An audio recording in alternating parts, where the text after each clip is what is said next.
¿Qué tal, amigos? Bueno, ante la pregunta de por qué México no puede crecer arriba del 2%, o ahora no puede crecer, yo diría que una de las principales razones es por el hecho de que la economía mexicana tiene o mantiene un modelo económico totalmente incongruente.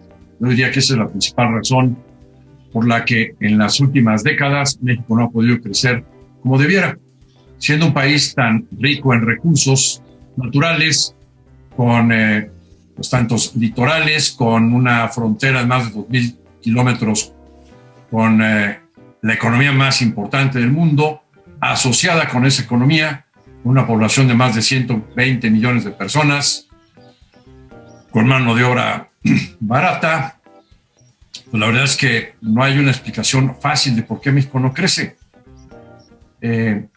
Y bueno, pues si analizamos cuál es la estructura económica, pues ahí podríamos tener algunos indicios, ¿no? Por ejemplo, me parece que una de las principales trabas que tiene la economía es, primero, la educación, ¿no? Si no tenemos educación en la población, pues difícilmente va a haber mayores actividades de emprendimiento que no sean, digamos, básicas, ¿no?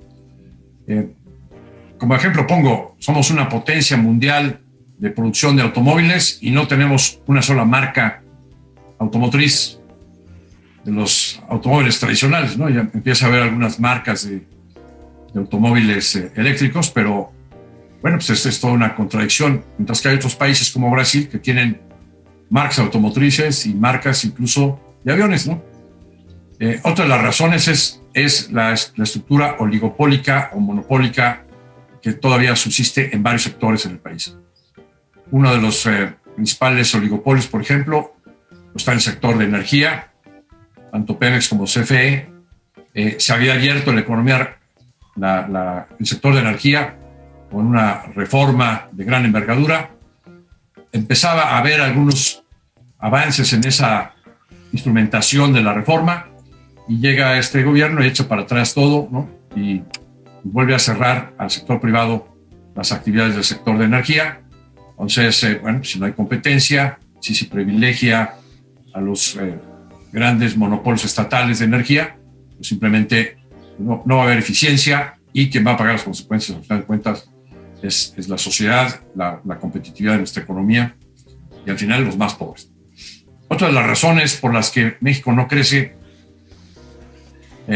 o otros de los, más bien de los oligopolios, lo tenemos en el sector financiero.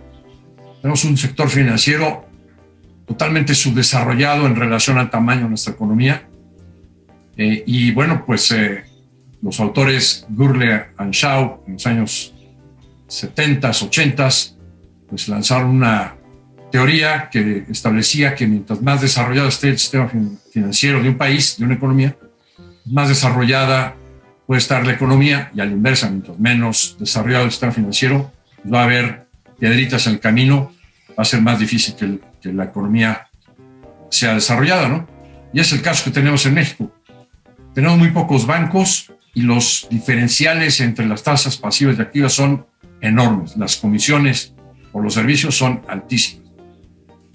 Y no se trata de ponerle topes a las comisiones, sino que hay que realmente establecer políticas que propicien mayor competencia en el sistema bancario.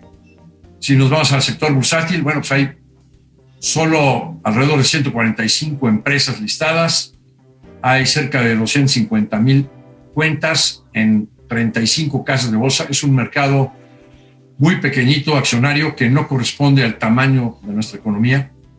Fácilmente, en comparación a otros países, nosotros deberíamos de tener por lo menos unas 500 empresas, deberíamos de tener pues alrededor de unas 200 casas de bolsa, deberíamos de tener por lo menos unos 5 a 10 millones de cuentas en el mercado bursátil. Bueno, pues es un mercado subdesarrollado y pues eso a su vez impide que la economía pueda funcionar mejor, ¿no? Tenemos también deficiencias en el modelo económico. ¿Somos una economía de mercado o somos una economía mixta o a la mexicana? más bien somos a una economía a la mexicana. Y depende del estado de humor del presidente en turno. A veces somos más pro mercado, a veces somos menos.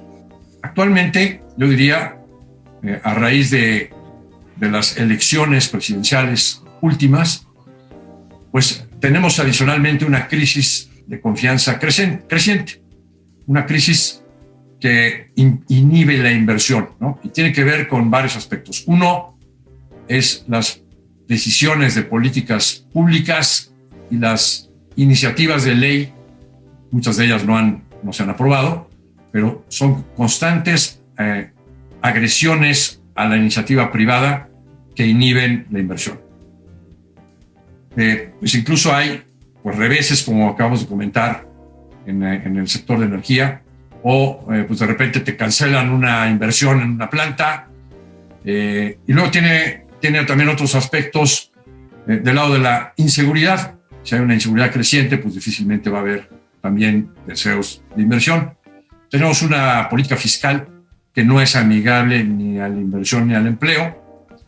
Y adicionalmente, pues tenemos constantemente una falta, digamos, al Estado de Derecho. Es constante la violación del Estado de Derecho en nuestro país, y ahora por parte del Estado, ¿no? Entonces todo eso pues genera incertidumbre y genera desconfianza, genera poco inversión, y si no hay inversión, que es el principal motor de una economía, pues difícilmente va a haber crecimiento y desarrollo.